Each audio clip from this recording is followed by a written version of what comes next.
I think it's the way life changes when in love, yeah. I surround my soul with the positivity. That's why I don't worry about the things that I don't see, yeah. These days I don't worry about much. I think we should have some more fun. I still dream about the days when we were young. I'll take a hit and still finish in one, yeah, yeah. Oh, oh, oh, oh. Memory lane isn't that too far away from our hearts, yeah, yeah. The ones we keep close, we should never let go. So tell me who you love, baby. Take a moment to unwind, fix yourself and realign yourself with the world, baby. Breathe slow, baby, yeah. We should breathe slow, we should breathe slow, we should breathe slow. We should breathe slow, we should breathe slow, we should breathe slow.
benta.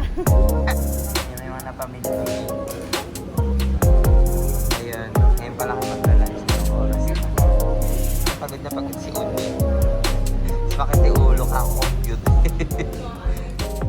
Hi guys. Share ko lang yung mga nabili ko sa IKEA. Last na punta namin.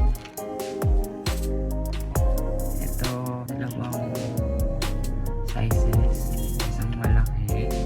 Tsaka maliit. Ayan. Mura lang siya nakasale. It's only $40.90 Singapore dollars. $190. So, ito din. Parang pang wooden para hindi magasgas yung pan na binili mo.